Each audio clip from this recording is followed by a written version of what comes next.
ही आहे आमची जिल्हा परिषद केंद्रीय उच्च प्राथमिक शाळा साखरा, तालुका उमरखेड, जिल्हा यवतमाळ. आमच्या साखरा शाळेचं वातावरण सध्या परिस्थितीत असं झालेलं आहे. शाळा व्यवस्थापन समिती अध्यक्ष, उपाध्यक्ष, प्रतिष्ठित नागरिक, पालक, ग्रामपंचायत या सर्वांच्या सहकार्याने शाळेचा विकास करणे ध्येय ठरवण्यात आलेलं आहे. आणि ह्या व्हिडिओमध्ये जे व्यक्ती तुम्हाला दिसत आहेत हे सर्व पालकच आहेत. आमचे सर्व पालक आहेत. हे सर्व पालक रविवारच्या दिवशी एकत्रित आले. त्यांनी स्वतः JCB बोलवली.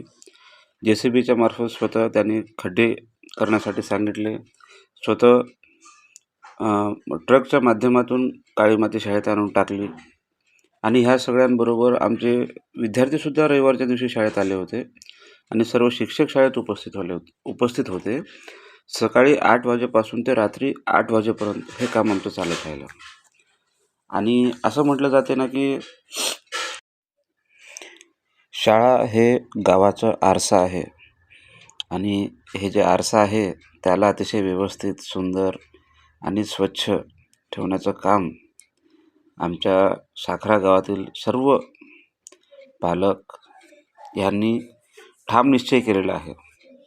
आता आमचं हे बाथरूम असेल, किचन सेट असेल, या सर्वाला कलरिंगसुद्धा आमच्या पालकांनी स्वतः दिलेलं आहे बघा. आणि हे विशेष म्हणजे आमच्या पालकांनी सर्वांनी मिळून पालकांच्या सहकार्याने प्रत्येक वर्गात डिजिटल अशी TV बसवण्यात आली काल. आणि हे जे डिजिटल TV बसवण्यात आले 100% पालकांच्या सहकार्याने बसवण्यात आले बघा. आणि गेल्याच महिन्यामध्ये जवळपास ग्रामपंचायत साखरा यामार्फत आम्हाला संपूर्ण वर्गांना रंगरंगोटी करून देण्यात आली. हे बघा, म्हणजे असं म्हटलं जातं की एखाद्या शाळेत पैसा असू शकतो, मॅनपॉवर असू शकतो किंवा शिक्षकांचं सहकार्य असू शकतो, पण साखरा या शाळेत असं योगायोग घडलेला आहे. यामध्ये शिक्षकांची एकता आहे, सर्व पालकांची एकता आहे आणि गावाची एकता आहे आणि या सर्वांच्या माध्यमातून शाळेचा विकास साधला जात आहे. त्याच्यामुळे आता साखरा आमची जी शाळा आहे, आता जसं असं म्हटलं जातं की वाशिम जिल्ह्यामध्ये पण एक साखरा शाळा आहे, तसं आमच्या उमरखेडमध्ये पण एक साखरा शाळा आहे.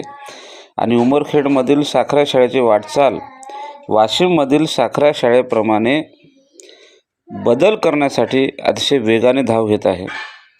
आणि ह्या सर्वांच्या एकत्रित संमेलनातून, सहकार्यातून हे सर्व साध्य केलं जात आहे. पहा, हे आमच्या शाळा व्यवस्थापन समिती अध्यक्ष, सदस्य, प्रतिष्ठित पालक, नागरिक हे सर्व स्वतः उपस्थित राहून हे काम करत आहेत.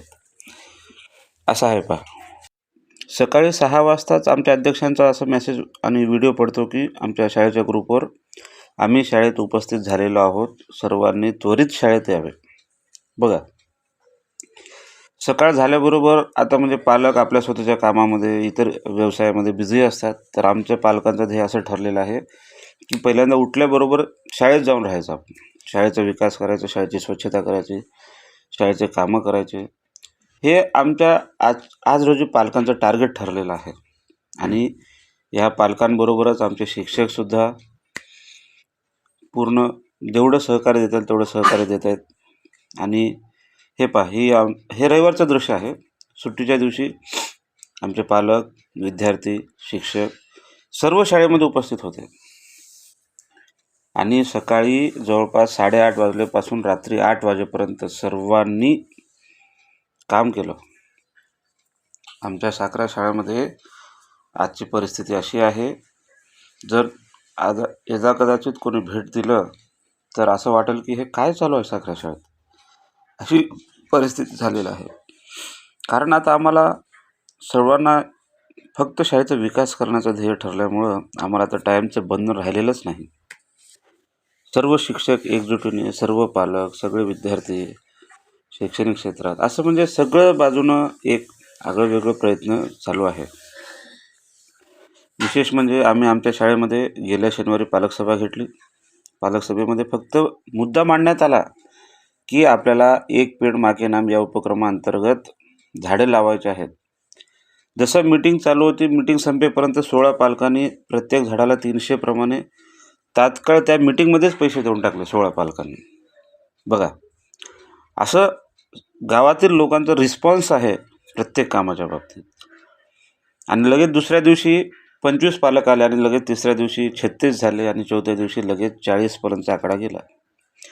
म्हणजे प्रत्येक झाड जर आपण 300 प्रमाणे पकडले तर 40 झाडाचे जवळपास 12,000 रुपये हे आमच्या 4 ते 5 दिवसातच जमले पहा. त्याच्यामुळे आमच्या शिक्षकांनी ताबडतोब नर्सरीला गेले आर्णीला आणि झाडं घेऊन आले. आणि विशेष म्हणजे गेल्या महिन्यामध्ये आमच्या साखरा शाळेला 1 लाख रुपयाचं बक्षीस दवणे परिवाराकडून मिळालेलं आहे. आणि गेल्या 2 दिवसा अगोदर आमच्या शाळेतील जे विद्यार्थिनी आहे जे आता MBBS यासाठी क्वालिफाईड झालेले आहे, तर त्या विद्यार्थिनींना सुद्धा आमच्या शाळेसाठी बक्षीस दिलेलं आहे 25,000चं. आणि विशेष म्हणजे गेल्या रविवारी आम्ही जे परवा दिवशी शाळेत हजर होतो, त्या रविवारी आम्ही शाळेत सकाळी 8 वाजेपासून रात्री 8 वाजेपर्यंत जे काम केलो, त्या कालावधीमध्ये आम्हाला एकाच दिवशी 15,000 पालकांनी म्हणजे स्वतः देणगी दिलेली आहे पहा. असं आहे. म्हणजे हे बघा, तुम्ही ह्या झाडांकडे जर पाहत असाल तर याच्यामध्ये फुलाचे झाडं आहेत, फळाचे झाडं आहेत, काही डिझाईनचे झाडं आहेत, काही अशोकाचे झाडं आहेत, त्याच्यामध्ये असे वेगवेगळ्या प्रकारचे झाडं आहेत. म्हणजे आम्हाला पूर्ण शाळा हे ग्रीन करायचं आहे. आज पर्यावरणाचा त्रास संपूर्ण जगाला जे अनुभवावं लागत आहे, त्या त्रासातून मुक्तता करण्यासाठी साखरा शाळेने एक पाऊल समोर ठेवलेलं आहे पहा. आणि विशेष म्हणजे आम्हाला आनंद होतो की सर्व शिक्षक, सर्व विद्यार्थी आणि विद्यार्थी शैक्षणिक क्षेत्रात चांगली प्रगती करत आहेत आणि पालकांचं सहकार्य लाभत आहे आम्हाला. आणि आम्हाला असं वाटतं की फक्त साखरा शाळाच नाही, आज साखरा शाळेत जे वातावरण आहे ते वातावरण संपूर्ण तालुक्यात, संपूर्ण जिल्ह्यात, संपूर्ण महाराष्ट्रात निर्माण झाले पाहिजे की पालक स्वतःहून शाळेकडे आले पाहिजे, पालकांनी स्वतःहून शाळेला मदत केली पाहिजे. आणि त्यासाठी काहीच नाही मित्रांनो, आपल्या शिक्षकांना जोर लावून काम करावं लागेल. जर आपल्या जिल्हा परिषदच्या शाळा अव्वल ठरवायच्या असतील आणि जिल्हा परिषदच्या शाळा टिकवायच्या असतील, तर शिक्षकांनी जर जीव तोडून शाळेसाठी प्रयत्न केला तर पालकांना प्रगती दिसते. आणि पालकांना प्रगती दिसली की पालक शांत बसत नाही, ते आपल्या परीने 100% शाळेला मदत करतात. बघा, आमच्या शाळेला ही परिस्थिती निर्माण होऊन आम्हाला टाईम लागला, पण आज परिस्थिती अतिशय छान झालेली आहे. ओके, सर्वांना धन्यवाद.